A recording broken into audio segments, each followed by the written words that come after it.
Kamu bingung mau belajar keislaman tapi terkendala jarak dan waktu? Atau kamu bingung mau belajar keislaman tapi yang ringkas dan mudah dipahami? Nah, kami tahu solusinya. Ayo ikuti program Kuliah Studi Islam atau KSI Online bersertifikat. Program ini telah diikuti oleh 100.000 lebih peserta dari seluruh Indonesia loh. Dan program ini 100% gratis. Kenapa sih kamu harus bergabung di program Kuliah Studi Islam atau KSI Online ini? Pertama, kedua, ketiga,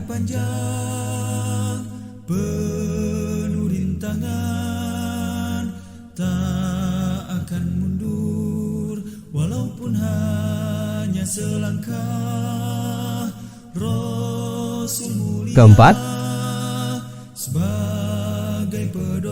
kelima, keenam,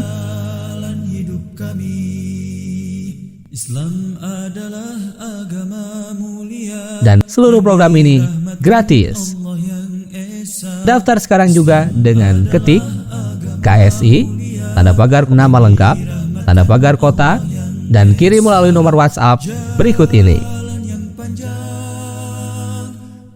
Ayo tunggu apa lagi? Daftar segera di program Kuliah Studi Islam atau KSI Online. Masya Allah, menarik bukan?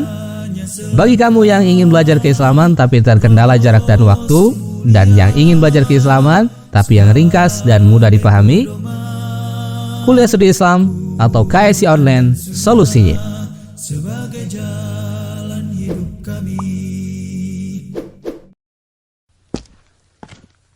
Mas. Mau daftar kuliah nggak, Mas? Enggak Mas. Biayanya murah loh, Mas. Dan akreditasinya juga baik loh, Mas. Maaf, enggak dulu Mas. Tapi ini kampus bersyariah loh, Mas. Dan lulusannya juga berkualitas. Di mana Mas? Oh, di STAI Al-Hidayah. Tak akan mundur walaupun hanya selangkah. Rasul mulia sebagai pedoman, Quran dan Sunnah sebagai jalan hidup kami. Assalamualaikum warahmatullahi wabarakatuh. Innal hamdalillah nahmaduhu wa nasta'inuhu wa nastaghfiruh wa nastahdihi wa na'udzu billahi min syururi anfusina wa min sayyiati a'malina. Man yahdihillahu fala mudhillalah wa man yudlil fala hadiyalah. Asyhadu an la ilaha illallah wahdahu la syarikalah wa asyhadu anna Muhammadan abduhu wa rasuluhu alladzi la nabiyya wa la rasula ba'dah. Allahumma salli wa sallim ala nabiyyina Muhammadin wa ala alihi wa ashabihi wa man tabi'ahum bi ihsanin ila yaumiddin. Allahumma anfa'na bima 'allamtana wa 'allimna ma yanfa'una wa zidna ilman. Hadirin yang dirahmati Allah Subhanahu wa taala,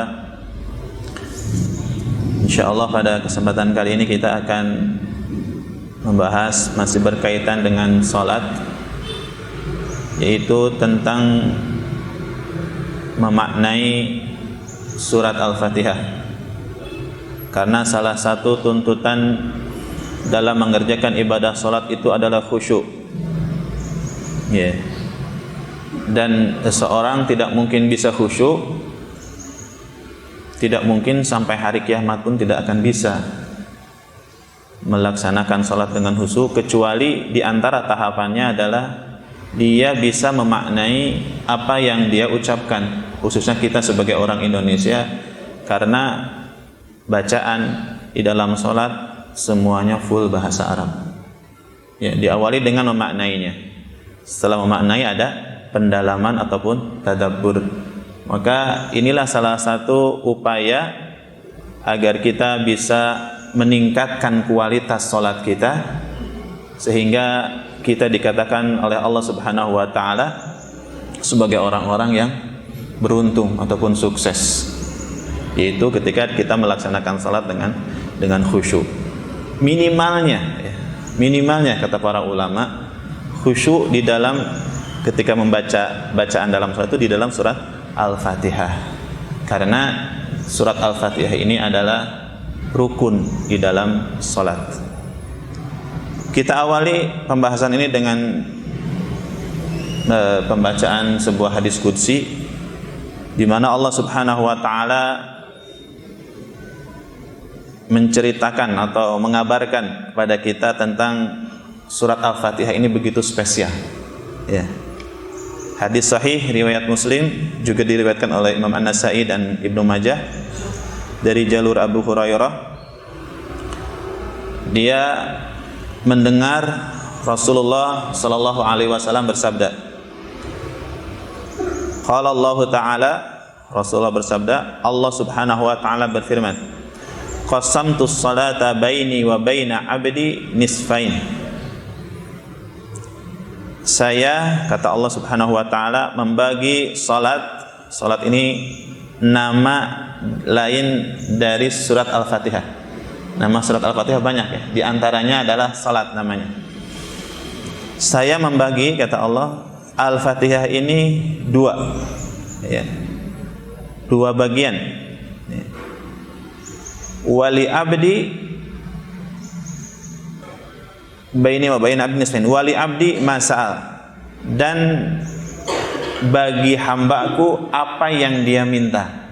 Ini janji dari Allah Subhanahu wa taala, zat yang tidak pernah atau zat yang tidak mungkin mengingkari janjinya. Kemudian dilanjutkan hadis tersebut, hadis qudsi tersebut, fa idza qala al-'abdu,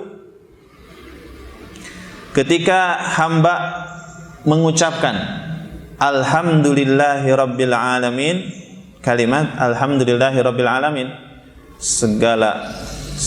semua pujian hanya milik Allah, Rabb semesta alam, maka saat itu pula Allah Subhanahu wa taala menjawab, qala Allah hamidani abdi. Ya. Allah Subhanahu wa taala berfirman, hambaku memujiku, saat kita mengucapkan alhamdulillahirabbil alamin. Kemudian lanjut ke ayat berikutnya, Ar-Rahmanir Rahim. Maka saat itu Allah Subhanahu wa taala langsung menjawab juga atau berfirman, asna alayya abdi, hambaku telah menyanjungku. Wa idza qala al-abdu maliki yaumiddin, maka Allah Subhanahu wa taala menjawab, majjadani abdi. Dalam riwayat yang lain ditambahkan, fawwadha ilayya abdi. Allah Subhanahu wa taala menjawab, hambaku menggantungkan aku dan menyerahkan urusannya kepadaku. Saat kita mengatakan maliki yaumiddin, dialah Allah yang memiliki sekaligus raja di hari pembalasan atau di hari kiamat. Maka langsung Allah menjawab tadi. Kemudian ketika kita mengatakan iyyaka na'budu wa iyyaka nasta'in, maka Allah Subhanahu wa taala langsung menjawab, hadhihi baini wa baina abdi. Jadi ayat ini terbagi dua, ya, antara aku dan hambaku. Ya. Jadi kalau tujuh ayat di dalam surat Al-Fatihah, 3,5 untuk Allah, 3,5-nya lagi, 3 ayat setengahnya lagi buat hamba yang membaca surat Al-Fatihah tersebut. Iyyaka na'budu ini untuk Allah Subhanahu wa taala, hanya kepada Engkau kami menyembah, ya. Kemudian wa iyyaka nasta'in ini adalah untuk hambanya, hanya kepada Engkau kami meminta pertolongan. Artinya wali abdi masa apa yang dia minta akan Allah berikan. Kemudian ketika hamba mengatakan ihdinas siratal mustaqim siratal ladzina an'amta 'alaihim ghairil maghdubi 'alaihim waladdallin, maka Allah Subhanahu wa taala menjawab atau berfirman, hadza li 'abdi wa li 'abdi ma sa'al. Ini adalah untuk hambaku dan bagi hambaku apa yang dia minta. Ya. Jadi hadirin yang dirahmati Allah Subhanahu wa taala, salat itu sering kita mendengar ada istilah munajat. Munajat. Karena memang terjadi dua arah, bukan satu arah. Antara kita dengan Sang Pencipta Allah Subhanahu wa taala, dan terjadi dialog. Makanya disunahkan saat membaca Al-Fatihah satu ayat. Dan kita hadirkan bagaimana Allah Subhanahu wa taala menjawab apa yang kita baca. Kan akan terasa apa? Terasa nikmat, terasa indah saat kita menghadirkan hadis qudsi tadi, bagaimana Allah Subhanahu wa taala menjawab apa yang kita ucapkan. Kemudian kita masuk ke pembahasan makna dari surat Al-Fatihah ya. Tadi hanya muqaddimah bagaimana dalam salat itu terjadi apa? Dialog, bukan monolog antara kita dengan Allah Subhanahu wa taala Sang Pencipta. Mudah-mudahan dengan menghadirkan hadis yang tadi kita bahas, kita bacakan, itu bisa meningkatkan kehusuan kita dalam salat, minimalnya di dalam atau di saat kita membaca surat Al-Fatihah. Baik, kita mulai dengan ayat pertama, Bismillahirrahmanirrahim. Ya, Bismillahirrahmanirrahim artinya apa? Dengan nama Allah yang Maha Pemurah lagi Maha Penyayang. Ini kan terjemahan Depak ya. Dan memang maknanya secara harfiah, secara per kalimat seperti itu, secara perkata. Namun kalau kita cermati, maka akan ada tanda tanya. Dengan nama Allah yang Maha Pengasih lagi Maha Penyayang. Ini sepertinya kalimatnya belum sempurna. Jadi kalau ada kalimat, kita gunakanlah contoh yang lain. Misalkan dengan senyuman yang manis dan merekah. Maksudnya apa? Dengan nama Allah yang Maha Pengasih lagi Maha Penyayang. Makanya kata para ulama, jar majrur yang di awal bismi itu jar majrur, itu harus ada muta'alliq, sesuatu yang memang kata lain yang menyempurnakan kalimat tersebut. Ya, di antara mufasir menyebutkan bahwa jar majrur di dalam kalimat bismi di sini mengharuskan ada kalimat lain yang tidak terlihat, namun itu harus dihadirkan. Apa kalimatnya? Ya, al-mahdhuf kalau bahasa santrinya itu ya. Muta'alliq bi mahdhuf. Yang dibuang ataupun yang tidak dihadirkan pada hadis itu ada makna tersebut adalah yuqaddar fi'lan mutaakhiran munasiban. Fi'il atau kata kerja di akhir yang memang munasib, sesuai dengan apa yang konteksnya atau yang akan dikerjakan. Jadi kalau kita misalkan Bismillahirrahmanirrahim saat kita mau minum misalkan, maka di situ terjemahannya atau maknanya Bismillahirrahmanirrahim, saya minum. Jadi saya minumnya itu kan tidak ada di dalam Bismillahirrahmanirrahim, tapi itu adalah sesuatu yang harus dihadirkan. Itu makna dari Bismillahirrahmanirrahim. Karena kalau tidak ada hal tersebut, fiilnya, kata kerjanya, kalimat ini tidak memiliki faidah, tidak lengkap lah. Kalau bahasa jurumiahnya tidak jumlah mufidah, tidak sampai kepada sebuah kalimat yang memang pas gitu. Jadi tadi saya katakan apa?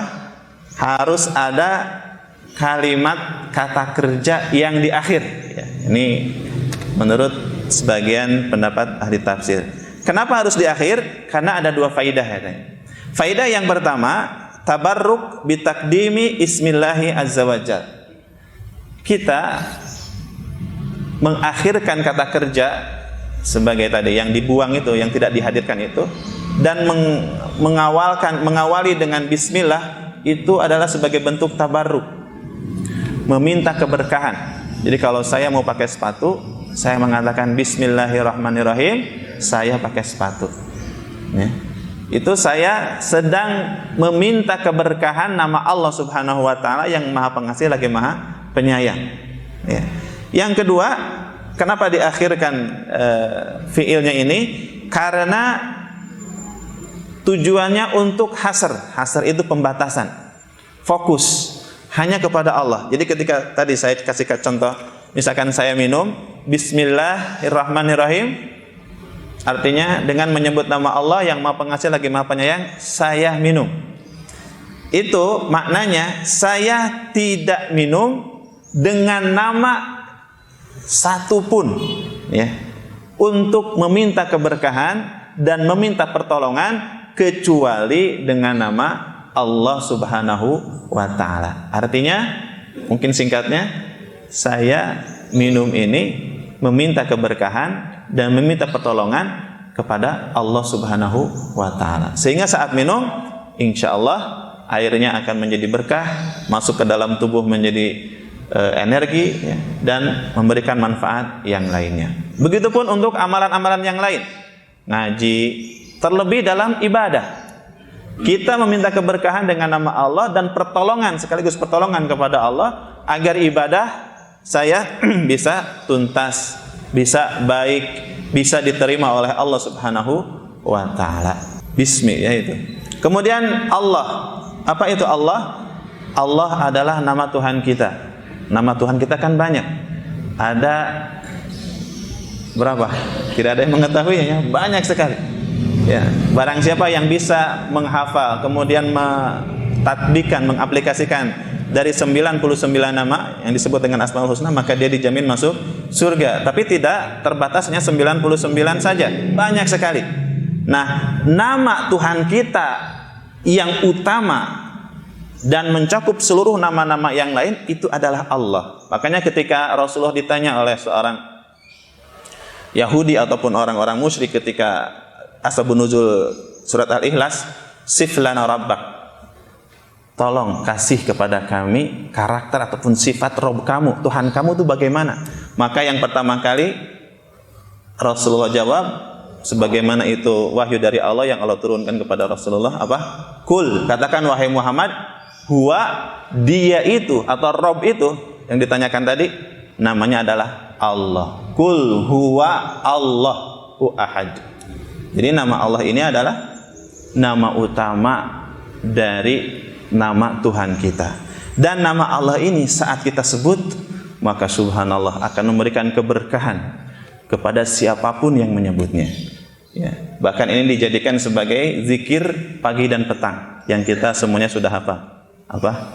Bismillahilladzi la yadurru ma'asmihi syai'un fil ardi wala fis sama'i wa huwas sami'ul basir.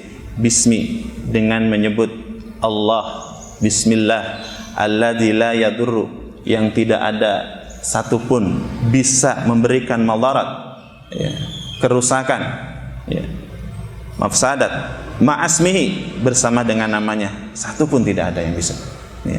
Fil ardi wala fis sama', baik di bumi maupun di langit. Wa huwas samiul alim, wa huwas samiul basir, dan dialah Allah yang Maha mendengar lagi Maha melihat. Ya, banyak sekali kalau kita lihat keutamaan-keutamaan dari nama Allah ini. Ya. Jadi antaranya tadi, saat kita mengikut sertakan nama Allah ini, semua pekerjaan kita, semua amalan kita akan menjadi berkah. Bahkan suami istri yang berhubungan membaca bismillah akan memberikan keberkahan kepada anaknya, tidak akan diganggu oleh setan. Saat masuk WC tidak akan diintip oleh setan, dan seterusnya. Begitu besar keberkahan nama Allah ini saat kita sebut di setiap aktivitas kita. Tentunya akan lebih mantap, akan lebih maksimal saat kita menghadirkan tadi makna bismillahirrahmanirrahim. Maknanya tadi apa? Ya tadi sudah kita sampaikan, ya. Kita meminta keberkahan meminta pertolongan kepada Allah, dan tidak ada satupun nama yang kita minta keberkahan dan pertolongan kecuali hanya kepada Engkau ya Rabb. Makna ataupun tatbik dari ketauhidan kita kepada Allah Subhanahu wa taala saat kita mengucapkan bismillahirrahmanirrahim. Ya. Jadi ibadah ini sekali lagi ibadah yang sudah kita laksanakan, pekerjaan-pekerjaan yang sudah kita lakukan, itu hakikatnya bukan karena diri kita, tapi itu semuanya karena Allah Subhanahu wa taala yang memberikan pertolongan, memberikan izin dan memberikan kelancaran kepada kita semuanya. Sehingga saat kita mengucapkan bismillah di setiap amalan ataupun pekerjaan, maka yang terjadi apa? Optimis, semangat ya, dan hal-hal lain yang bisa menjadikan kita baik saat melaksanakan pekerjaan tersebut. Ayat yang kedua, alhamdulillahirabbil alamin. Alhamdu itu adalah maknanya apa? Alif lam di sini istiqraq ya, artinya seluruh pujian. Kalau di kita ada kalimat pujian, pujaan, semuanya dicakup. Pujian antara kita dengan sesama kita, antara Allah kepada kita, antara kita kepada Allah, semua pujian ya, itu hanya lillah, milik Allah Subhanahu wa taala. Cuman harus dibedakan antara pujian ya, dalam bahasa Arab itu ada alhamdu, ada al-madhu ya. Sama-sama artinya pujian ya. Cuman kalau alhamdu, pujian itu harus ada landasan cinta dan pengagungan. Ya, ini syaratnya. Harus disertakan cinta dan mengagungkan. Jadi pujiannya benar-benar tulus. Pujiannya benar-benar dilandasi itu tadi, cinta dan pengagungan. Karena bisa jadi di sana ada pujian yang memang terucap itu tidak ada landasan cinta dan tidak ada landasan pengagungan. Banyak kan orang-orang yang ABS ya, asal bos senang, itu mereka senantiasa memuji bosnya. Atau orang-orang yang takut dengan seorang majikan ataupun raja dan dia khawatir mendapatkan sesuatu yang madarat, dia biasanya memuji. Nah, ini bukan hamd namanya, bukan alhamdu yang seperti itu, karena itu pujian tidak dilandasi cinta dan pengagungan. Tapi yang dimaksud ketika kita mengatakan alhamdu, maka harus hadir bahwa kita benar-benar cinta, kita benar-benar mengagungkan yang kita puji, yaitu Allah Subhanahu wa taala. Makanya setelahnya lillahi rabbil alamin, Rabb semesta alam. Ya. Rabb semesta alam artinya apa? Rabb ya, kita sudah paham ya. Pencipta, pemilik atau penguasa dan pengelola ya. Yang mengelola, yang ngurus. Jadi Allah bukan hanya mencipta kemudian ditinggalkan, enggak. Allah mencipta kemudian Allah yang ngurus ya. Dan Allah yang mengelola, subhanallah ya. Allah menciptakan kura-kura jalannya lambat, tetapi Allah Subhanahu wa taala ciptakan dengan memiliki batok supaya meskipun lambat dia bisa berlindung di situ. Itu namanya Rabb. Dialah Rabb, Allah Subhanahu wa taala. Kita diciptakan oleh Allah, dikasih otak, dikasih pikiran, sehingga kita bisa membedakan mana air yang layak untuk diminum, mana yang tidak ya. Itu secara duniawi. Makanya kata Syekh Sa'di dalam tafsirnya, Allah itu dalam Rabbnya, masalah Rabb sini ataupun dalam istilah lain tarbiyahnya itu ada dua. Tarbiyah secara umum untuk seluruh makhluknya, mau itu hewan, mau yang kafir, mau yang mukmin, Allah berikan atau Allah urus, Allah kasih tarbiyah mereka, dikasih petunjuk oleh Allah Subhanahu wa taala yang memang itu maslahat untuk dirinya. Yang madarat Allah pun kasih tahu supaya mereka tidak mengikuti jalan tersebut. Nah, ini tarbiyah secara umum. Tarbiyah yang khusus Allah hanya berikan kepada orang-orang beriman, orang-orang yang memang Allah cintai, kekasih Allah Subhanahu wa taala.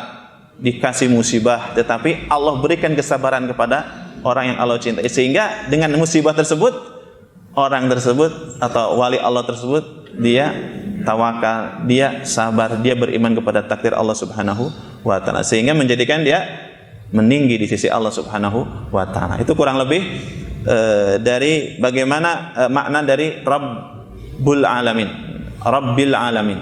Allah itu benar-benar memperhatikan kita semuanya. Terus orang-orang yang beriman, Allah tarbiyah dengan tarbiyah yang khusus. Adapun alamin, ya semua makhluk selain Allah Subhanahu wa taala.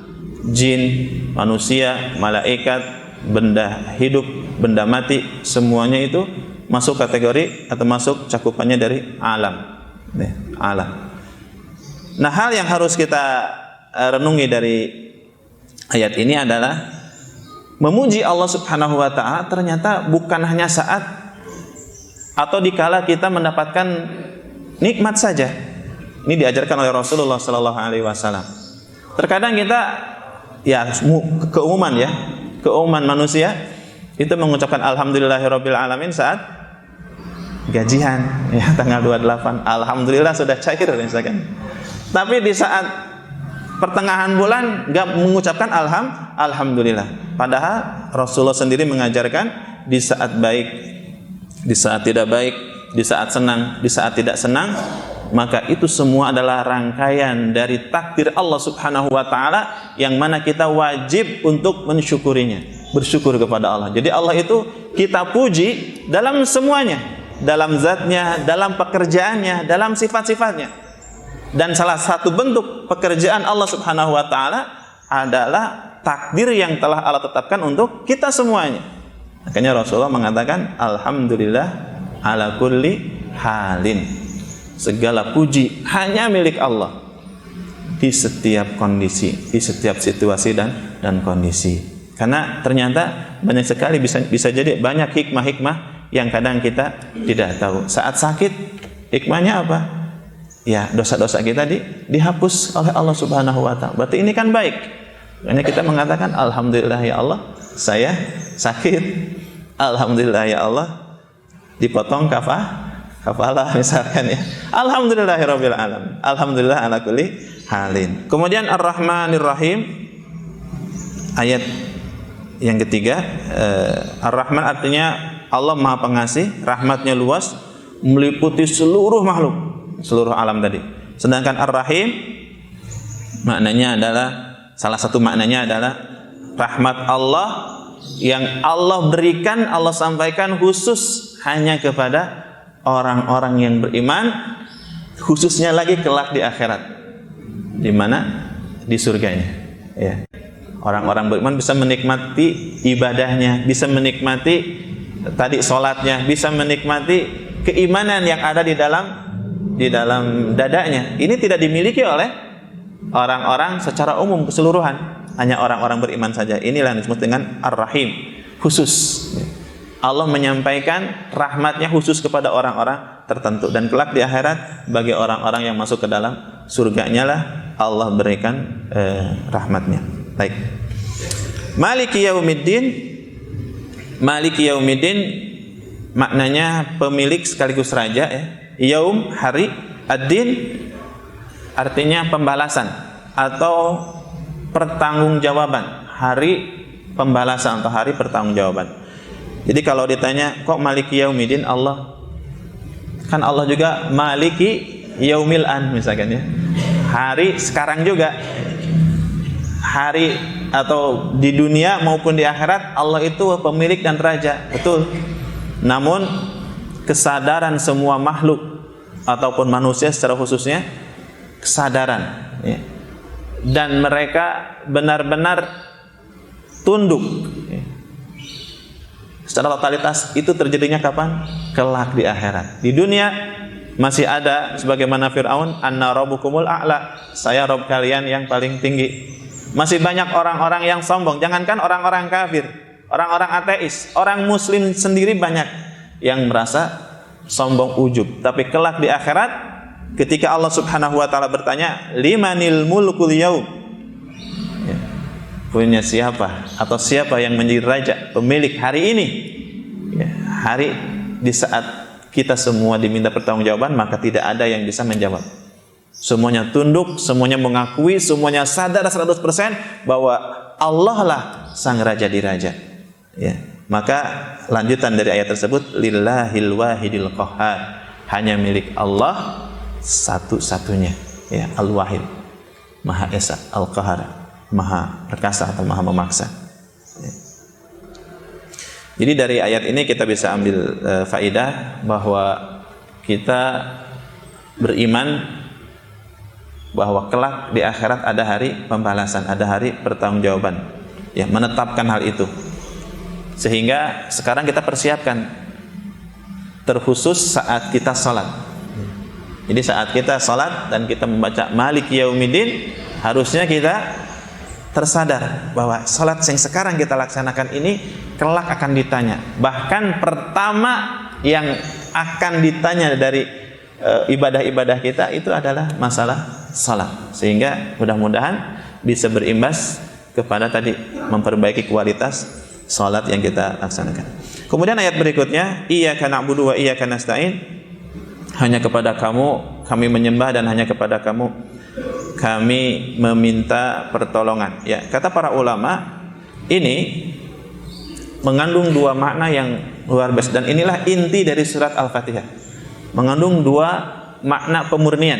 Pemurnian dari riya dan pemurnian dari ujub ataupun sombong. Yang pertama, iyyaka na'budu, hanya kepada engkau kami menyembah. Ini kan kita memurnikan dari riya, sum'ah, syirik dan seterusnya. Hanya kepada engkau, tidak kepada yang lain. Satu-satunya hanya kepada Rabb, kepada Allah. Kemudian wa iyyaka nasta'in, hanya kepada engkau juga kami minta pertolongan. Ini adalah bentuk pemurnian dari karakter ataupun sifat-sifat penyakit seperti ujub. Tidak sedikit orang yang sukses berhasil, dia menganggap apa? Ini hasil kerja saya, ini hasil usaha saya, ini hasil dari prestasi saya. Maka ini membantahnya. Semuanya itu pertolongan Allah Subhanahu wa ta'ala. Semuanya itu karena Allah Subhanahu wa ta'ala. Sehingga orang yang bisa mentatbikan, bisa mempraktekkan ayat ini, maka apapun yang terjadi kepada dirinya, dalam hal ini kesuksesan ataupun anugerah yang dia dapatkan, maka dia tidak akan ujub, dia tidak akan sombong, karena dia paham, iyyaka nasta'in, hanya kepada engkau kami meminta pertolongan. Baik, 3 ayat lagi ya, atau 2 ayat lagi, 3 ayat lagi. Ihdinas siratal mustaqim. Ayat berikutnya, tunjukkanlah kepada kami jalan yang lurus. Kata para ulama, ini adalah puncak ataupun inti doa permohonan dari kita semuanya. Coba saya tanya, apa sih yang kita inginkan sekarang ini? Atau kita tanya diri kita lah, apa yang kita inginkan sih? Apa yang kita harapkan kepada Allah Subhanahu wa ta'ala? Apa? Surga, ya, keridhaan Allah, sukses dunia akhirat, itu kan? Nah, disinilah kuncinya. Kalau tanpa hidayah, apa? Jadi apa kita? Kalau tanpa petunjuk, akan jadi apa makhluk itu? Ya. Makanya bersyukur kepada orang tua kita yang telah menjadikan sebab kita ada di sini. Tapi kita jangan lupa bersyukur kepada orang ataupun ustadz yang telah menjadi sebab kita mendapatkan hidayah. Dua-duanya memiliki peran yang besar. Tetapi bisa jadi si ustadz ini memiliki peran yang lebih besar ketika dia mengarahkan, memberikan petunjuk lewat sebab dia, kita bisa masuk ke dalam surga, kita bisa berjumpa dengan Allah Subhanahu wa ta'ala. Makanya kata para ulama ahli tafsir, berbagai macam redaksinya, saya pilih aja salah satunya karena waktu juga sudah mepet ya. Saya ambil perkataan dari Ibnul Qayyim. Beliau mengatakan bahwa yang dimaksud dengan ihdinas siratal mustaqim, kita meminta kepada Allah diperlihatkan jalan yang benar. Tahapan yang berikutnya, diberikan kemampuan untuk bisa menempuh di atas jalan yang benar yang tadi diperlihatkan. Tahapan yang ketiga, ya, ini masih satu rantaian tadi permintaan kita, ihdinas siratal mustaqim, ya, hidayah, ilmu dan taufik tadi ditetapkan di atasnya. diistiqomahkan di atasnya. Setelah kita mampu, diperlihatkan mampu berjalan, kemudian diistiqomahkan. Dan yang terakhir disempurnakan dengan wafat di atas siratal tersebut, siratal mustaqim tersebut, di atas istiqomah tersebut. Ini makna yang beliau sebutkan ya, 4 makna hidayah yang kita minta kepada Allah Subhanahu wa ta'ala.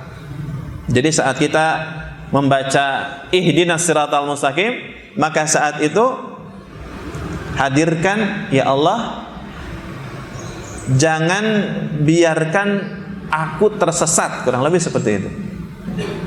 Karena hawa nafsu, karena kebodohan, ya, karena kelalaian, karena salah pandangan. Tapi tunjukkanlah aku kepada jalan yang benar. Tunjukkan, kasih tahu saya ke jalan yang benar, dan bukan hanya ngasih tahu saja. Artinya bukan hanya dikumpulkan saja teori-teori banyak, tapi jadikan saya cinta dan mengamalkan serta istiqomah di atas kebenaran tersebut. Ya. Jadi faedah yang bisa kita ambil dari ayat ini, ihdinas siratal mustaqim, adalah bagaimana kita senantiasa setiap hari 5 kali meminta kepada Allah Subhanahu wa ta'ala, ya, meminta hidayah kepada Allah Subhanahu wa ta'ala, agar Allah Subhanahu wa ta'ala membimbing kita semua, ya, agar Allah Subhanahu wa ta'ala senantiasa mengarahkan di setiap langkah kita menuju jalan bertemu dengan Allah Subhanahu wa ta'ala. Kurang lebih seperti itu makna dari ihdinas siratal mustaqim. Ayat yang terakhir, siratal ladzina an'amta 'alaihim ghairil maghdubi 'alaihim waladdallin. Ini adalah ayat yang menjelaskan kepada kita bagaimana contoh ataupun orang-orang yang memang sudah sukses melaksanakan dari ihdinas siratal mustaqim, dari doa-doa yang dia panjatkan dan Allah ijabah sehingga orang-orang ini sukses, yaitu orang-orang yang berilmu dan beramal, ya. Itu jalannya orang-orang yang telah Engkau berikan nikmat kepada mereka, orang yang berilmu dan beramal, yaitu para nabi, para siddiqin, para syuhada wa salihin. Dan bukan jalan orang-orang yang tidak punya ilmu tapi dia beramal, atau dia punya ilmu tapi dia tidak beramal. Ini karakternya menurut kesepakatan para ahli tafsir. Mau itu Yahudi, mau itu Nasrani, mau itu orang musyrik yang lainnya, mau itu orang mukmin juga, orang Islam, selama dia memiliki karakter ini, maka masuk kategori kalau enggak maghdub juga dhalin. Ya, naudzubillah min dzalik. Makanya kita diajarkan doa oleh Rasulullah sallallahu alaihi wasallam. Mudah-mudahan kita tidak termasuk ayat yang terakhir tadi, ya. Di antara doanya, Allahumma arini atau arinal haqqa haqqan warzuqna ittiba'ah wa arinal batila batilan warzuqna ijtinabah. Ini insyaallah doa yang sering kita dengar. Kemudian juga doa yang sering kita baca, insyaallah, Allahumma ya muqallibal qulub tsabbit qalbi atau tsabbit qulubana ala dinik, ya.